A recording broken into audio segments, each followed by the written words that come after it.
दोस्तों, माताओं, बहनों और भक्तों, ये मानुष तन जब आपको प्राप्त हुई है 84 लाख योनि के बाद, तो सच में अभागा है वो जो कि संत महात्माओं के शरण में नहीं अभी तक गए हैं। जी हाँ, भक्ति के मार्ग पर आप नहीं गए हैं या हम नहीं गए हैं तो आप आगे हैं, क्योंकि वो गुरु पकड़कर आपको एक अच्छा सा गुरु के शरण में जाकर प्रभु के प्रति भक्ति करनी पड़ेगी। ये इसीलिए तो ये मानव तन मिला हुआ है। जी हाँ दोस्तों, और हम एक निवेदन आप लोग से करूं कि आप लोग वीडियो को पूरा देखिए और वीडियो को दौड़ा दौड़ा के मत देखिए, आप शुरू से अंत तक देखिए, आपको बहुत अच्छा ज्ञान मिलेगा।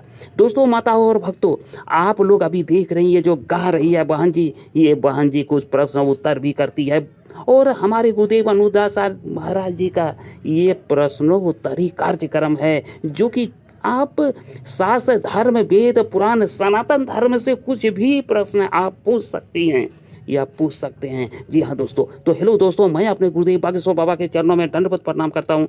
आप सभी को नमस्कार, प्रणाम, जोहार करता हूँ। और दोस्तों, आपके लिए भी दरवाज़ा खुली है, आप भी प्रश्न उत्तर कर सकते हैं, कर सकती हैं जाकर। तो अभी जो मैं जो क्लिप सुनाने वाला हूँ वो आप ये सुनेंगे या सुनेंगी कि ये बहन जी ने अपनी प्रश्न रख रहे हैं, और जब इसकी प्रश्न रखने के बाद ये गाती हुई नजर आई थी, जिस गीत को मैं आप लोगों के सामने सुनाया, तो गुरुदेव बड़ी खुश होते हैं और इससे आशीर्वाद भी प्राप्त होती है। तो चलिए मजेदार क्लिप की। आपके चरणों में कोटि कोटि प्रणाम जी।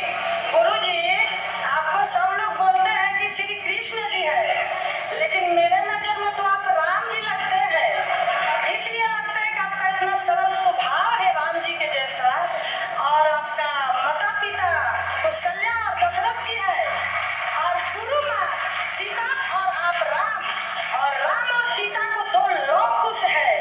हमको तो बहुत अच्छा लगता है कि आप राम और सीता हैं। हम राम के दास, चरणों की धूली, आप सब भक्तों के पग धूली हैं हम। गुरु जी, मेरा 30 साल से सर में दर्द रहता था। हाँ। लेकिन 2021 से आपका कथा सुन रहे हैं। डॉक्टर ने बताया कि आपका माइग्रेन है, जाएगा नहीं। हाँ। लेकिन जब से आपका भगवत कथा सुने, तब से मेरे को बहुत आराम है। रहता था।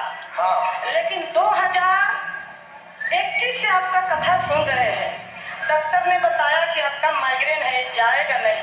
हाँ। लेकिन जब से आपका भगवत कथा सुने, तब से मेरे को बहुत आराम है। एक दिन मेरा 30 साल में दवा नहीं छूटा है, अभी तक चलता है, लेकिन दवा खाते हुए भी ठीक नहीं होता था। लेकिन प्रभु से यही प्रश्न किए कि प्रभु कम से कम दवा भी खाए तो आराम हो जाए। तो दवा खाते तो हैं, लेकिन बहुत अच्छा है पहले से।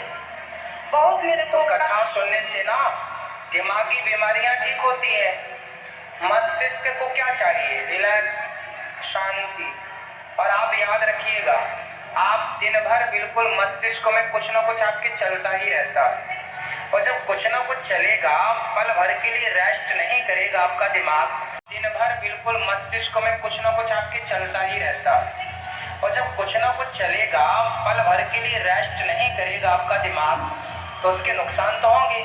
पर जब आप 3 घंटे कथा सुनते हैं, तो उन 3 घंटे में आपका दिमाग बिल्कुल रेस्ट करता है, आराम करता है। आपका सुबह उठते समय टीवी पर लगा देता हूँ, काम करते रहते हैं, भगवत कथा सुनते रहते हैं, उससे नहीं है तो मोबाइल पर सुन लेते हैं प्रश्नोत्तरी। भगवान ने आपकी, देखो आपने भगवान की कथा सुनी तो भगवान ने आपकी व्यथा सुन ली और आपकी सारी बीमारियां ठीक कर दी। गुरु जी, एक छोटा सा बीना गाया करिए, औरों को भी सुनाया करिए। गुरु जी, हम हमेशा भजन गाते हैं। मेरा देवर जी बोलते हैं ना कि आप यदि पहले से गाते तो गायक बन जाते। मैं वही कहने चाह रहा था आपको कि आपने जब आप गा रही थी तो मेरे मन में यही चल रहा था कि आपने बचपन से संगीत सीखा होता। हाँ, कितना अच्छा गाते हम लोग। आप अभी अच्छा गा रहे हैं। हाँ, हम लोग गीत तो सब गाते हैं, शिव चर्चा में भजन भी गाते हैं।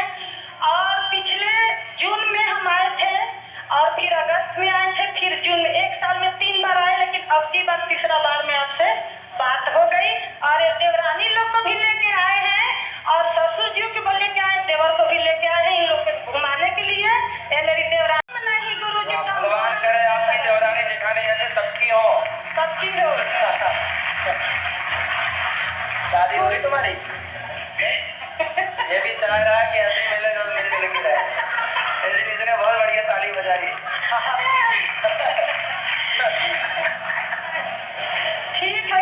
राधे राधे। हाँ राधे राधे।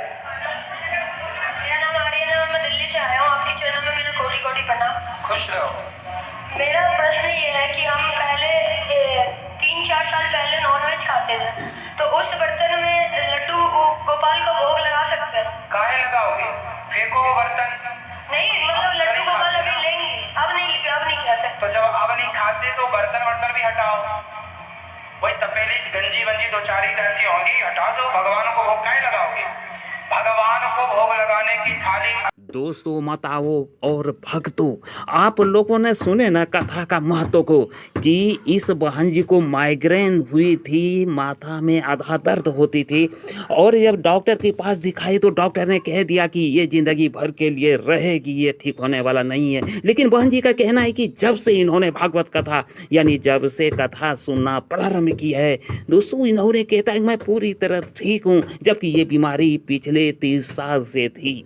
तो हमारे गुरुदेव जो है अनुदाचार्य जी महाराज का भी उत्तर आपने सुन लिए कि आप ये वीडियो को देख रहे हैं, मान के चलिए, तो आप जितना देर ये वीडियो को देख रही हैं या देख रहे हैं, तो उतना देर तक आपका मस्तिष्क रिलैक्स कर रहा है। मस्तिष्क जो है दिन भर चलते रहती है, कुछ से कुछ सोचते रहते हैं। जब ये कथा सुनते हैं और जब ये कथा सुन रहे होते हैं तो आप समझ लीजिए मस्तिष्क रिलैक्स करता है या करती है। तो समझिए आपको कितनी बड़ी फायदा होती है कि आपका माथा संबंधी दर्द जो है वो दूर होती है, साथ ही आपका दिमाग जो है पूरे एकदम तरोताज होती है, ऐसा कहना है गुरुदेव अनुदाचार्य का। तो इसलिए सत्संग सुनना चाहिए, कथा सुननी चाहिए। और अगर आप कथा में गई हैं या गए हैं तो बहुत बड़ी बात है और अच्छी बात है, 3.5 घंटा की कथा सुने तो और भी बेहतर है। लेकिन अगर आप ना जा पा रहे हैं या नहीं जा पा रही हैं तो कम से कम इस वीडियो को जरूर सुनिए और पूरे वीडियो को सुनिए, तब तक आपका दिमाग रिलैक्स करेगा और आपकी जो भी दिमाग संबंधी बीमारी है वो दूर होगी, ऐसा गुरुदेव अनुदाचार्य का कहना है। तो वीडियो आपको कैसे लग रही है? वीडियो अच्छी लग रही है तो हम आपसे निवेदन करना चाहेंगे कि वीडियो को लाइक कर दीजिए, चैनल को सब्सक्राइब कर दीजिए, उषा घनश्याम ब्लॉग चैनल का सदस्य बनकर मेरा मान सम्मान गौरव को बढ़ाइए। दोस्तों, माताओं, बहनों और भक्तों, आप हाँ नहीं का चक्कर मत कीजिए और चैनल को सब्सक्राइब कर दीजिए। चलिए। और आप और हम उस थाली पे ना खाएं। बर्तन भी अलग। भाई आप जब सात्विक हो गए तो बर्तन वर्तन क्यों? चेंज करो। मेरा एक और सवाल है। मेरे एक मामा थे, वो 12 साल पहले ट्रेन से गुजरात से बिहार जा रहे थे, वो पता नहीं कहाँ गुमशुदा हो गए। वो जिंदा है कि नहीं, आप कुछ बता सकते? पता नहीं, होंगे कहीं, शायद वो संत हो गए हो, शायद वो भगवत चिंतन में लग गए होंगे ही, भगवान की कृपा होगी तो होंगे। कहाँ है वो तो भगवान जाने। लेकिन आप लोग अब बूढ़े थे, वो कैसे थे? अभी ज्यादा उम्र नहीं हो गई। उनके बच्चे हैं? नहीं, तब शादी नहीं हुई थी, तब वो थे 20 साल के। अच्छा, तो हो सकता है कोई संत मिल गया हो और वो भी साधु संत हो गए हो, ऐसा भी हो सकता है। राधे राधे। सबसे मन हटा दिया हो। दोस्तों, भक्तों और माता बहनों, अभी आप लोगों ने सुने गुरुदेव अनुदाचार्य जी कितना अच्छे ढंग से समझा रहे हैं उस बच्चे को कि भगवान को जो भोग लगाती हैं या लगाते हैं उसका बर्तन अलग होना चाहिए, जो इंसान उसमें भोजन ना करे। और ये सत्य भी है, परमात्मा को अगर आप कुछ भोग लगाती हैं या लगाते हैं तो उसका बर्तन स्वाभाविक अलग होना चाहिए। साथ ही उस बच्चे का एक प्रश्न और थी कि मेरा मामा गुम हो गया है, जो उम्र 30 साल थी, अभी कहाँ है बाबा, कुछ बताइए। तो इस पर गुरुदेव अनुदाचार्य जी कहते हैं कि अगर शादी नहीं हुई है तो जरूर वो कोई संत के शरण में गए हैं और वो एक अच्छा संत बने होंगे, ऐसा हम आपको दावे के साथ कहता हूँ। तो जब गुरुदेव अनुदाचार्य जी ऐसा आश्वासन जब उसको देते हैं तो ये पक्का साबित होता है कि हाँ, ये वहाँ जहाँ भी होंगे सुरक्षित होंगे। और दोस्तों, एक बहन जी का अभी आप देखिए चमत्कार। आप कहते हैं देवी देवता में चमत्कार नहीं होती, जी हाँ, देवी देवता में चमत्कार होती है। चलिए अब इस चमत्कार को। गुरुजी, मेरा आपसे एक प्रश्न। पीछे बच्चे आपको बात करना बेटा, इनको हाँ बोलो। गुरुजी, मेरा आपसे एक प्रश्न था। जैसे कि माइक पास में। पिछले साल ना मेरे पति का जैसे ऑपरेशन हुआ था 17 मार्च को अपेंडिक्स का, तो उससे 4 महीने पहले भी जैसे बीमार थे, उस टाइम तो रिपोर्ट में आया नहीं था। तो फिर जैसे बाद में अपेंडिक्स फट गई, उसके कारण जैसे 8 घंटे लगे थे ऑपरेशन में। तो ऑपरेशन से मुझे ना 20 दिन पहले जैसे एक सपना आया था गुरुजी। हमारे ना जैसे मेरे मतलब मायके में मंदिर है श्रृंगी ऋषि सबका आश्रम, तो वहाँ पे मेरे को भगवान दिखे, विष्णु भगवान। जैसे देखो को भगवान वही बात है सारे रूपों में तो होते हैं। गुरुजी मेरे को मतलब काले वस्त्रों में दिखे थे, तो मेरे को उन्होंने आशीर्वाद दिया जैसे, और हाथ में ना सिंदूर की टप्पी रख दी। तो इसका क्या इशारा है गुरुजी?